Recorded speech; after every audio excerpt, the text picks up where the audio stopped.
Halo, saya Sandi Galang Pradana dari jurusan Sastra Inggris Universitas Terbuka. Dalam video kali ini, saya akan mengulas mengenai gagasan COVID-19. Seperti yang kita tahu, yang kita dengar lewat berita, yang kita tonton dari video-video di media, termasuk televisi ataupun media online seperti YouTube atau media berita lain, bahwa COVID-19 adalah penyakit coronavirus yang tersebar ke seluruh dunia. Penyakit ini dimulai dari Wuhan, Cina pada tahun 2019 yang sampai saat ini tahun 2002 menyebar, dan menurut data dari WHO yang saya baca telah menyebabkan 1 juta orang lebih meninggal sampai tahun ini. Kemudian untuk kasus kesembuhannya telah mencapai hampir dari 35 juta orang yang berhasil disembuhkan. Dari pengalaman kita sendiri, pasti ada banyak ya pengalaman dari saya, dari Anda semua penonton, bahwa penyakit ini telah mengakibatkan efek pada kehidupan kita sehari-hari. Mulai dari pekerjaan, kemudian kehidupan bersama keluarga, apalagi bagi kita yang jauh, kerja jauh gitu. Kalau kita ingin pulang, mungkin waktu ada pandemi kita tidak diizinkan. Kemudian saat kita ingin bekerja, ada beberapa program kerja yaitu jarak jauh, termasuk kuliah juga jarak jauh. Tapi kalau di UT sudah ada program perkuliahan jarak jauh, jadi kita sudah dilatih sejak dini untuk menerapkan kuliah secara jarak jauh. Bagaimana apabila kita memiliki halangan, misalnya kalau halangan itu berupa ada masalah seperti ini, ataupun jika di UT kita mungkin memiliki kesibukan lain, jadi kuliah itu bisa dilakukan secara jarak jauh. Apalagi dengan teknologi terbaru, adanya media online, semua proses jarak jauh menjadi lebih mudah. Karena saat sebelum ada media online seperti ini, sementara UT sudah berdiri sejak dulu, mungkin medianya masih terbatas. Tetapi sekarang lebih jauh lagi. Kenapa saya membahas ini dan kaitannya apa dengan COVID-19? Karena memang COVID-19 sebagian besar kasusnya memang mengenai soal bagaimana kita mengerjakan sesuatu atau melakukan aktivitas sehari-hari agar tetap menghasilkan sesuatu yang kita inginkan, entah itu dalam bentuk usaha ataupun pendidikan ataupun aktivitas-aktivitas lain. Kenyataannya memang harus dilakukan, memerlukan bantuan seperti media seperti ini. Baik, kembali ke kasus COVID-19. Jadi COVID-19 ini dilakukan beberapa pencegahan, misalnya dengan mengenakan masker ya, mengenakan masker, kemudian mencuci tangan, atau disarankan kita menggunakan hand sanitizer. Kemudian kita juga harus menjaga jarak. Seingat saya waktu itu jaga jarak itu minimal 1 meter 2 meter gitu ya, setiap orang apabila kita ke tempat umum kemudian duduk gitu. Apalagi pas waktu parah-parahnya itu keluar saja tidak boleh ya, dihentikan secara total. Kemudian saat COVID juga ada beberapa tindakan vaksinasi. Sampai saat ini sudah ada 3 kali vaksinasi ya, diwajibkan bagi setiap orang di Indonesia. Itu merupakan langkah pemerintah untuk menanggulangi penyebaran COVID-19 ini. Mungkin waktu itu juga, mungkin 1 tahun 2021 terutama ya, pas lagi parah-parahnya, ada beberapa kasus seperti kematian, kemudian hal-hal yang menakutkan lah.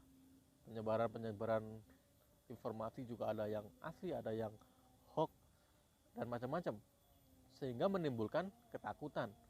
Misalnya ada orang yang takut keluar rumah, takut takut ke rumah sakit juga, karena kebanyakan ada yang meninggal itu di rumah sakit, sementara ada beberapa kasus yang tidak dilaporkan itu aman-aman saja gitu. Ini juga pengalaman saya sendiri. Waktu COVID itu saya itu juga terjangkit, cuma saya tidak gimana ya, tidak melakukan isolasi mandiri dan tidak ke rumah sakit atau sebagainya. Jadi saya melakukan tes, saya punya kenalan untuk melakukan tes, kemudian setelah itu saya melakukan isolasi mandiri. Dan beberapa tetangga saya yang kebetulan terjangkit yang sama, terjangkit COVID, kemudian dia ke rumah sakit, banyak yang meninggal. Begitu. Jadi itu menimbulkan ketakutan bagi masyarakat dan merupakan hal yang gimana ya, menjadi penekanan. Kenapa gitu? Oke. Dan untuk vaksinasi sendiri dilakukan 3 kali oleh petugas-petugas kesehatan, mulai dari petugas kalau tingkat desa itu puskesmas ya yang melaksanakan, kemudian juga bisa dilakukan di rumah sakit. Waktu saya COVID itu saya masih sakit, jadi sering berobat di rumah sakit juga. Jadi waktu saya ke rumah sakit itu saya menjumpai berbagai orang yang melakukan tes, mulai dari rapid test hingga tes yang apa itu saya lupa ya. Dan tapi ada banyak hal yang bisa kita pelajari dari COVID ini. Misalnya saja bagaimana agar kita mengatasi masalah. Biasanya kalau kita itu umumnya memiliki masalah itu secara pribadi. Cuma kalau COVID ini masalahnya kita alami bukan hanya dari sisi keluarga atau daerah saja atau negara. Ini adalah masalah kita bersama. Bagaimana kita bekerja sama mengatasi, menemukan ini adalah masalahnya apa, apakah ini benar atau tidak, apakah ini buatan ataukah asli. Dimana ini juga COVID ini kan menimbulkan banyak kontroversi kan. Kemudian bagaimana kita menemukan masalah dan menyelesaikannya. Nah, setelah beberapa waktu akhirnya kita mendapatkan pelajaran dari sini. Nah, selain pelajaran dalam menemukan solusi atas masalah, kita juga bisa belajar bahwa dari COVID kita bisa menggunakan media-media seperti yang saya bahas di awal tadi, bahwa media online dan teknologi ini bisa dimanfaatkan dengan baik. Dan bukan hanya media yang berasal dari digital saja ya, tapi juga termasuk media lain, termasuk teknologi-teknologi lain maksudnya. Misalnya teknologi transportasi, kemudian teknologi produksi dan lain sebagainya, itu bisa dimanfaatkan dan dimaksimalkan sebaik mungkin. Tentu setiap energi itu ada sisi negatif dan positifnya, jadi kita harus berupaya bekerja sama untuk menemukan solusi agar efek-efek negatif ini bisa diselesaikan dan manfaat dari setiap teknologi bisa dimaksimalkan. Oke, jadi tadi kita mengulas tentang apa itu COVID-19, penyebarannya, akibat, efek, kemudian kontroversi di dalamnya, kemudian apa saja hal-hal yang bisa kita pelajari. Nah, dari situ kita bisa belajar hal penting, bukan hanya secara teori tapi secara praktek dalam kehidupan. Mungkin suatu saat COVID ini akan benar-benar hilang ya. Kalau sekarang kan masih gimana ya statusnya, mungkin sudah bukan menjadi masalah besar, cuma menjadi bagian seperti flu biasa gitu. Meskipun kita tahu ada variannya ya, variannya itu macam-macam. Tapi alhamdulillah kita bisa mengatasinya dengan sangat baik. Baik, cukup dalam video kali ini. Semoga ini bisa mengisi tugas diskusi saya di dalam pelajaran bahasa Indonesia. Kebetulan cita-cita saya adalah ingin membuat semacam ini, konten semacam ini, tapi berbahasa Inggris. Jadi saya kuliah di bahasa Inggris. Saya juga punya pengalaman membuat YouTube selama sekitar 8 tahun ya. Cuma saya belum pernah menampilkan wajah seperti ini, lebih ke arah di latar belakang aja, membuat konten, mengedit video. Jadi ini mungkin video pertama ya yang saya upload. Karena saya upload saya hapus lagi gitu. Jadi mungkin masih banyak kekurangan.